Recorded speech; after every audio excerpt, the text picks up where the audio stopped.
Welcome, everyone. Thanks a lot for joining on this sunny afternoon. It's 33 degrees in Berlin. So yeah, probably Leo, for you, it's even warmer. Yeah, thank you very much for being so committed to this series, which so far I think has been a great success. This is the talk by Shailaja Fennell from Cambridge University. It's the sixth Epistemologies of Land webcast.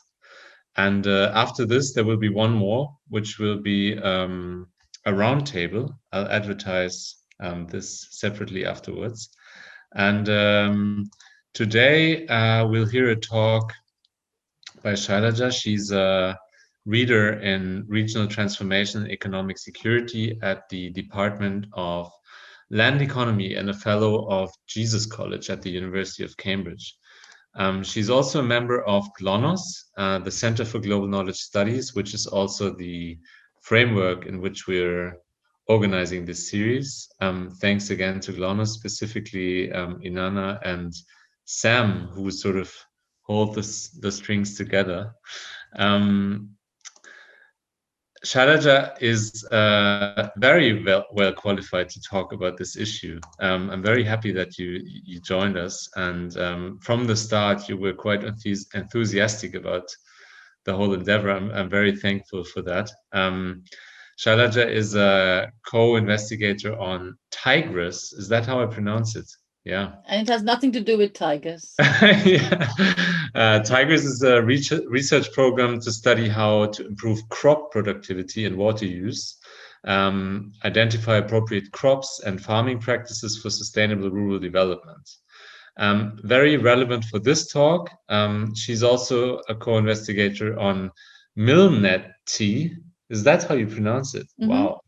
A sister research program that is focused on how to improve iron nutrition status of people living in Ethiopia and the Gambia by assessing the bioavailability of iron from biofortified millet.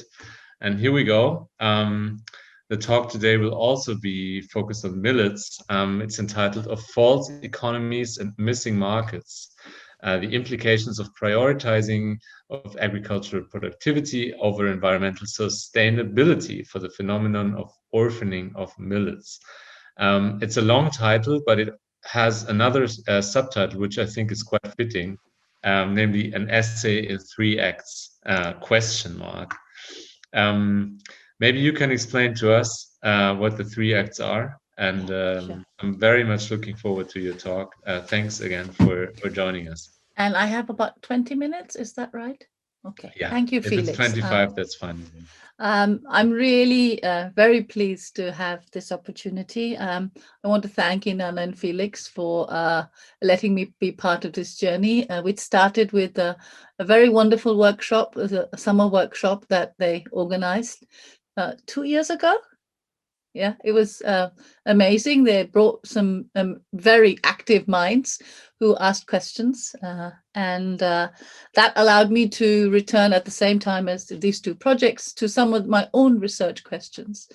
And the reason why this is subtitled "An Essay in 3 Acts" is because as I've gone through the series and listened to the fantastic presentations that all of you have made, it made me realize that there's an interesting decadal relationship in my own work on agriculture. And maybe this reflects a decadal change, I'm hoping for the better, in relation to how one understands the importance of environmental sustainability over the presumed model of economic performance based on agricultural productivity that we've seen through the 20th century.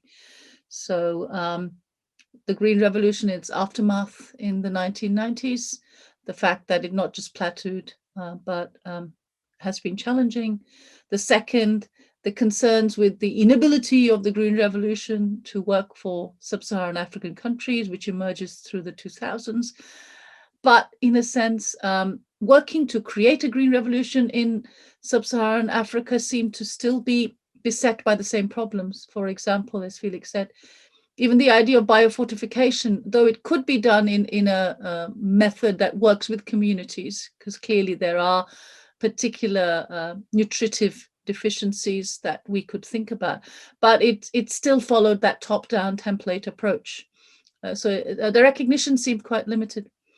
And then in the current decade, with the particular emphasis on the climate crisis and the search for sustainable solutions, it's almost like that too seems to be beset by this inability I was saying before we started to say the model's broken.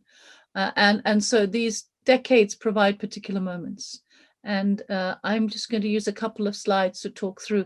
I want to apologize. I discovered 4 typos in my text, and it wasn't very elegantly written. So please, apologies. It's the draftiest draft I could manage, but I finished marking on Monday. So I had literally 24 hours to convert this into something. So if it wasn't readable, my apologies.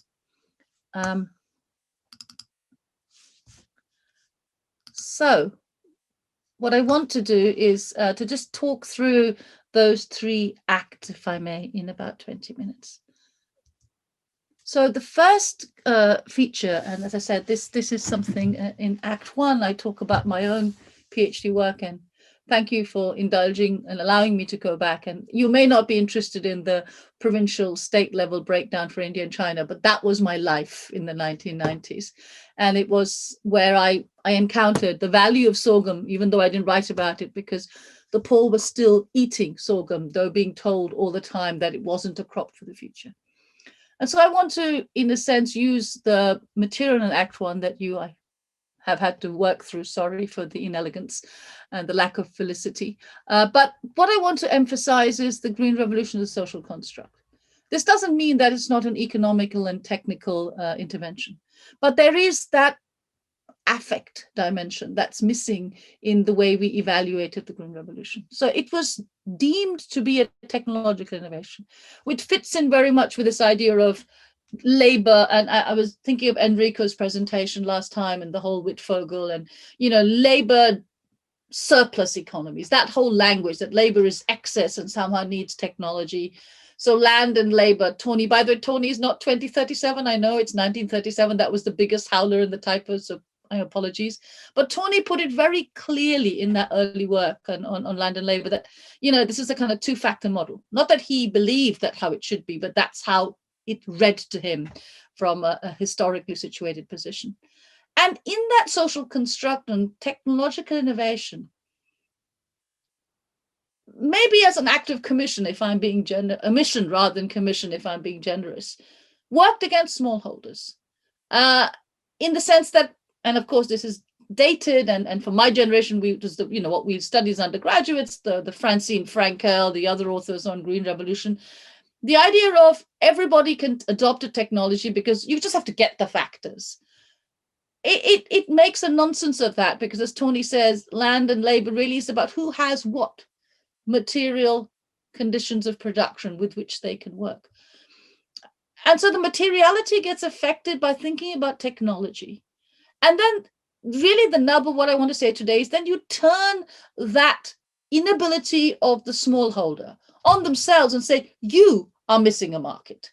So it's almost like you have defined a situation, so they have to fail, because the economy is increased productivity.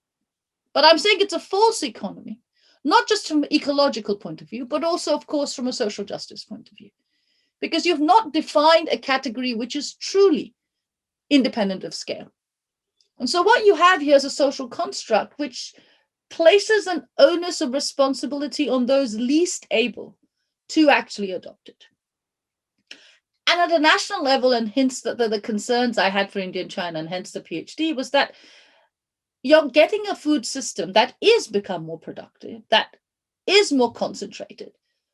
And not only have you pushed the small farmers out, but you've also created a system that is not able to go forward, because you have run out of resources. And that's why I kind of packed in because Martinez Alia made a huge impact on my thinking when I was finishing my PhD.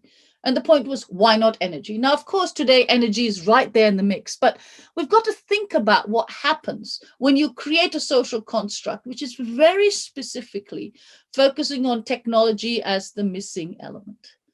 And so that really is where I want to start. I want to explore with all of you and learn what you think about how do we think about land simply as something that's going to give us output?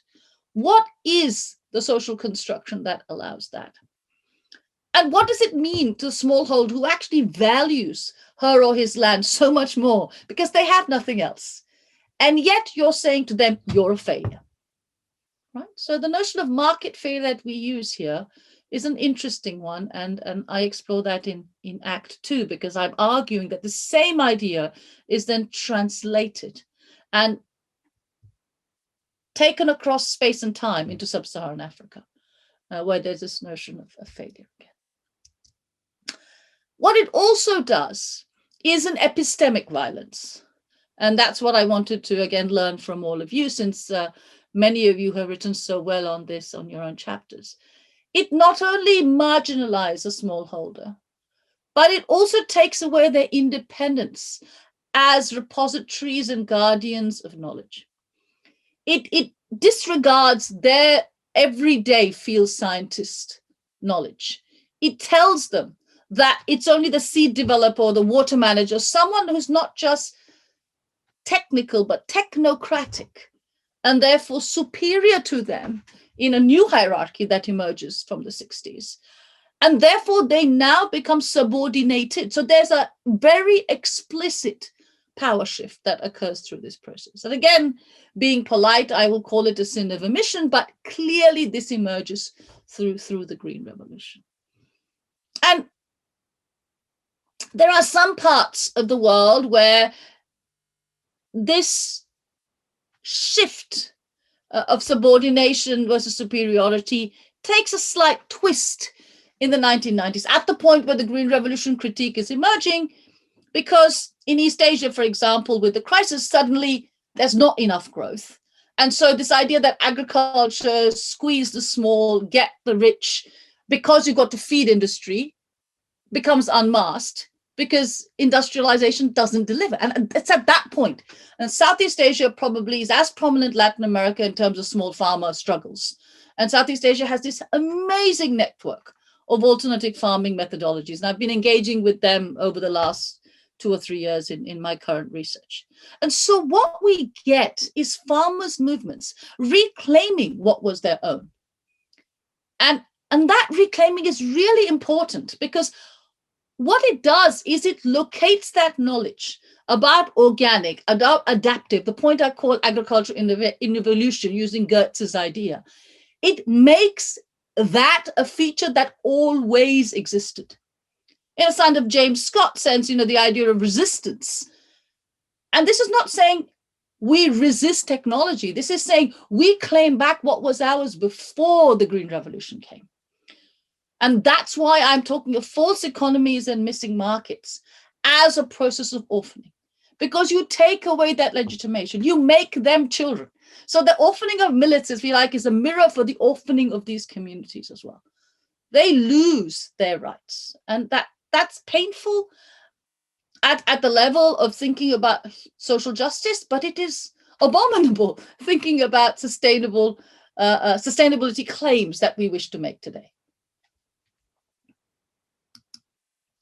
And so this is where I began 3 years ago when we were doing Tigris and MillNeti, 4 years ago. We came together, a group of us who won this research grant, thinking about what does the Green Revolution look for like in the future. And I remember the massive debates sitting here in Cambridge about, can we even call it the Green Revolution? That the Green Revolution was such a form of epistemic violence. It was so much a social construct which was mediating power in an extremely hierarchical fashion, that it can't be the second Green Revolution. Maybe it's another revolution. We still are debating that. But what it did do for us, because we were writing and got this money at a time where the climate crisis was already upon us, was to understand that the peculiarity And the particularity of the Green Revolution could never be repeated because we don't have as much water as before. Its time was only of the 20th century. For all the concerns of the Cold War and stuff that I will not talk about here, which, Daniel Imewar and others have done, and I've mentioned it just as a pointer in the first section. I want us to think about this whole idea of using so much of resource to produce yields of food in the kind of Martinez-Allier sense, to think about we're not going to have that water in the future. The heat is going up. And so now we're looking at those forgotten crops like millets. Oh, this is the new manna from heaven. Well, 100 years ago, you said they were rubbish. You called them things like cowpea, chickpea. You gave them names which were associated with animals. And in that animalization, you reduced their value. Those are not the names that people call them in those communities. I have massive lists of what these crops are called in other parts. This is part of that process. And this is colleagues in biological sciences who say this to me. It's not, me as a social scientist with a so-called romantic notion. They're going, we know why this happened. And that's why I start that first act with saying, this is a result of US agriculture and the rise and the demand that they had to use food as part of a new hegemonic movement that they were thinking about. And so disadvantage and distancing has occurred in the second half of the 20th century. But very specifically in relation to millets, this is a feature that has much more impact of an adverse kind for sub-Saharan Africa. Because while millets are eaten by poor across the world, anywhere that's semi-arid, you can throw millet seeds in. They're not a single crop. There are a huge number of crops called millets. It's about the size of the seed, if I can be geeky for a minute. So rice and wheat are called big grains. They are bigger. Small grains are the size of mustard or sesame, small grains, and you get cereal of small grains. That's all the millets represent.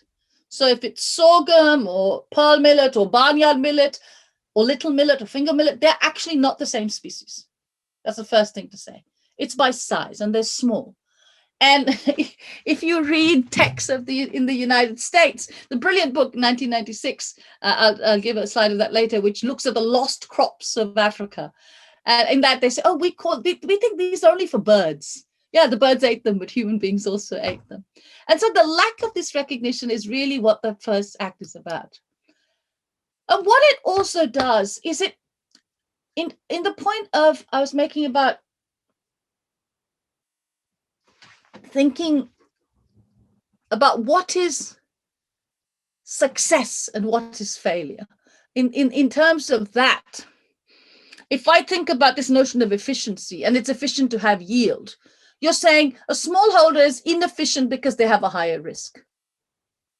But they're inefficient only because you have created a template where efficiency is by producing more. If as a smallholder, water is more expensive for me, other features are more expensive, my risk is a rational response. It is only irrational if your scale of reference is a big farmer, particularly the big farmers in Iowa. And that argument, of course, for the US, of course, it's very much a racialized story of who has land and who doesn't. Let's not forget that. But this idea of risk, which is so powerful in economics for smallholder farming, again, gets turned against them. And I'm saying it's a false economization. So here's what I want to be in thinking of movement from Act 1 to Act 2. And it's in that circling of that. The talking here is of one millet, pearl millet. And this is an award. And Inanna, you probably know more about this. This is fascinating because it's the King Bedouin International Development Prize that was awarded to the CGIAR system. And the Belgian ambassador says, you can't improve millets. It's already an amazing crop. Now, for me, they said that in 1996, whereas 30 years before, they were saying millets are terrible and we don't want them, shows that political economy that then overlays what they previously wanted to do. And while I say millets are used everywhere, in particular, it's not just millets, but there's a whole group of orphan crops, yams, taro, and as I show in the statistics, which are UNCTAD statistics, Not only do a majority of people eat millets, but they eat them with a combination of taros and yams in sub-Saharan Africa. In fact, rice, wheat, and millets never made to sub-Saharan Africa as green revolution crops because they were never major staples eaten there. So this idea of you get food security because you grow more, even that notion of growing and what people eat is very alien to the lives of those who live in sub-Saharan African countries. And so this shift to sorghum and millets would not have happened without the climate crisis. Because you read that whole literature from 1960s to the 2000s, and Africa is there only in its absence. And it's like Africa is the country, that kind of logic, which is so alien given, as I described in my paper, the huge ecological differences that exist across the continent. And so if we look at, rice, sorghum, you can see that it's only in that recent period that suddenly they're predicting we need to grow more of millet. So this newfound, I'm glad that sorghum and millets are recognized, but again, CGIAR uses only one millet, finger millet. And now they're saying they'll also use pearl millet. But there are many millets. There are, in many parts of sub-Saharan Africa, Southeast Asia, all the way up to China where millets grow, and they grow across, people will record 14, 15 types of small grain that they consume. So my concern at one level as a applied economist is, I don't want millet to become the new quinoa, right? So that you grow it and you think about it in global markets, but its value chain becomes problematic. And this is that wonderful volume 1 of the 1996 Lost Crops of Africa. It's available online. You can download it. So there's the story of finger millet, as I said, from the report. It says finger millet on the left-hand side. Finger millet is hardly lost. Indeed, it's one of the few special species that support the whole world. And yet, finger millet only in 1996 was the first HIV hybrid in the CGIAR system. They didn't do it till then. Now, if the crop is such a good set of products, the fact that they were grossly neglected has to do with the fact that previously they were seen as competing with the rice and the wheat, initially the wheat in Iowa research, and then later with rice and maize at CGIAR. And these words are used: a poor person's crop, a famine crop, or even worse, a bird seed. So the archival work done by these scientists in the United States themselves pull out this. And I want to make an economic point. When you say something is poor quality, and I'll use the example that many of you will be familiar with, the idea of in the medieval period between black bread and white bread. So black bread was inferior, it was poor. And when you say something is an inferior commodity, people will buy less of it as they get rich. That's a definition in economics of an inferior commodity. You don't buy more as you get richer. Now today it's flipped over. Maybe for the middle classes, we think white bread is inferior and sourdough bread is superior. But the point is, you are changing people's preferences by sending out these signals of something is less.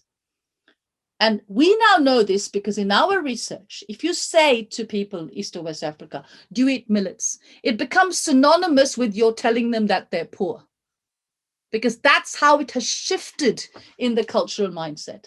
In fact, one of my PhD students who's now independent researcher, she said, Shala, you can't use that word. In fact, if somebody says they're eating millets, if they say that, what they're saying is, please help me, I'm hungry. Now, that is that shift that I want to talk about, that power hierarchy in terms of what it is acceptable to eat and not. So a crop that provided very positive value because it didn't need as much water, it can survive a higher temperature and only needs to be scattered, and therefore becomes a source of food, to the extent that on the right-hand side, the UN system of heritage actually recognizes particular moments in life where it's important. So there's a naming ceremony in Western Uganda, and that sharing of millet and beef is introducing the child to the community. So they have significant moments. And the way I've done my own research is precisely through that nodal technique. I ask people, what do you eat at weddings? And what's the recipe? And can we eat it? And then we find out. And almost in all cases, some millets come out in the wash, even though they'll say, oh, no, we don't grow it. It's there in their cultures, and it's that hidden feature which still is there in memory, but has been erased in the official discourse that I'm curious about. Sorry. So that gets me to Act 3. Why MillNeti? Why these ideas? So we learned in the Indian case, because Tigris was preceding MillNeti by a year. We learned in the case of Tigris that millets was still being consumed. And now there's a push because of health. Okay, so millets are really a super grain. They have no gluten. So they're very important for people who have gluten allergies. They also have a very low glycemic index, which means when you eat them, the amount of sugar released is much less. When you eat polished rice or polished wheat, or white flour or white rice flour, it gets consumed in your body and you get a huge sugar buzz. And that actually results in flooding of insulin into your body, and your body forgets how to regulate insulin. And that's onset of adult diabetes in young adults. If you eat these grains and you don't polish it, because the whole problem is how many layers. Millets have 7 outer layers before you get to the germ seed. Therefore, they're difficult to pound, but they're difficult to digest, and therefore the release is slow. So both in terms of gluten and glycemic value, they are a strong health food. And that is why millets are now emerging in middle classes. Even in the global south, they're becoming the health products. People are reclaiming their culture, which is great. But what we're finding is that, like in the Gambia, people grow millets, smallholders, they sell it to the city, but they eat polished rice. So what you're getting is an inequity that's growing in terms of health and poor health. So the nutritional value we identified, in our project, we're interested in iron fortification of millets to get rid of the anemia problem. But before we got to that, we suddenly realized that, hang on, millets is creating more of a problem. Even though it's valuable and people want to eat it, it's not the communities that are benefiting in terms of health. They make it income. And that's my problem in terms of market failure. Markets are still failing. You can sell something, but the notion of what is a market is about consumption and production, right? You want equilibrium. That is not happening. And so while we're learning about millets, we're also learning about gaps in the millet supply chain. Production to consumption to processing, it has to be much more connected. And it hasn't been connected. And so the quinoa story, of course, some of you may know, but this is what happened. Quinoa is a very similar plant to the millets. It's a bushy plant with small seeds. It used to be grown semi-arid, no irrigation, small farmers. When it started having high value, bigger farmers put it onto their land, and they started watering it so it grow bigger, which means the seeds get bigger, so the quinoa grows. But you might as well eat rice and wheat if you're going to eat big quinoa, because it's going to give you more of a sugar buzz than before, right? But it also meant that became more valuable and the small farmers didn't get as much. So what we're seeing here in terms of thinking about the relationship of how much land you own and how you are seen as a success or a failure, and how that idea of a missing market is not your fault. It's because you have been either pushed out of the market or described in a way that you don't have the efficiency to enter that market. That process of power doesn't come out in this literature. And of course, where millet is grown as a fallback crop against poverty, women will cast the seeds in their other activity. And so that's why this relationship between millets, mothers, children, anemia, because these are the anemic groups. If they can grow it, if we can get to the stage where you can use iron fortification, maybe their lives will improve. And that's the science side of our colleagues. This is very much a science, social science interface. They're all interested in what works.